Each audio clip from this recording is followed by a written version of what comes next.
This concern prompted several industrious authors to adopt alternative brands during the golden age of murder between the wars. Carol was no exception, and she launched a fresh series of books in 1936, this time under a female pen name, Carol Carnac. The first Carnac detective was Inspector Rivet, a play on her own surname, and 22 further Carnac novels appeared, 15 of them featuring Inspector Julian Rivers. The Carol Carnac books were rather less well known than those which appeared under the Lorac name, but they display similar characteristics with a strong focus on setting. Crossed Skis, which has been published as a crime classic, is a story inspired by one of Carol's skiing holidays. The Lorac books had been published under the prestigious Collins Crime Club imprint from Crime Counter Crime 1936 onwards, and in 1951 the Carnac books began to appear in the same list, starting with It's Her Own Funeral. Yet, far from trumpeting the connection between the two series, Collins seems to have been happy to keep quiet about it. Perhaps there lingered a concern that overproductivity might tarnish Carol's reputation.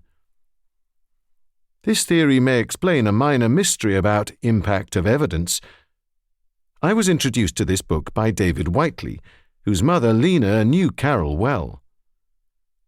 The family have given me a great deal of help with my researches, and David has pointed out that in many ways the topography of this novel bears a strong resemblance to that of Loonsdale, which was where Carol's sister Maud and her husband lived. Carol moved there during the Second World War and set several of her books in the area, which she came to love. She became fascinated by rural society and the farmer's way of life, but avoided the mistake of presenting it in an idyllic way that didn't represent the reality. David has pointed out to me that in wintry conditions, the road out of the top of Orton, where Carol lived in a house called Newbanks, bears a strong resemblance to Hollybanks Hill in the book, which snow and frost might make impassable for a lorry. I wonder if her decision to set the story on the Welsh borders rather than in Loonsdale was an attempt to differentiate the book from Lorac's mysteries such as The Theft of the Iron Dogs and Crook a Loon, and to reinforce the fiction that Carol Carnac and E.C.R. Lorac were two different people. Whatever the truth, this is an entertaining mystery written in Carol's characteristic style. The book disappeared from view shortly after it came out, in the days when print runs were usually short, with many copies destined for the public libraries. At the time of writing, there doesn't appear to be a single copy of the UK edition available for sale online anywhere in the world. 70 years after its original publication, I'm delighted to present Impact of Evidence to Carol's many fans of the present day. Martin Edwards, www.martinedwardsbooks.com. A note from the publisher.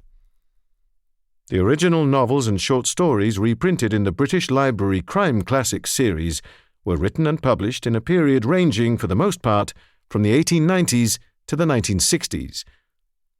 There are many elements of these stories which continue to entertain modern readers. However, in some cases, there are also uses of language, instances of stereotyping, and some attitudes expressed by narrators or characters which may not be endorsed by the publishing standards of today. We acknowledge, therefore, that some elements in the works selected for reprinting may continue to make uncomfortable reading for some of our audience. With this series, British Library Publishing aims to offer a new readership a chance to read some of the rare books of the British Library's collections in an affordable paperback format, to enjoy their merits and to look back into the world of the 20th century as portrayed by its writers.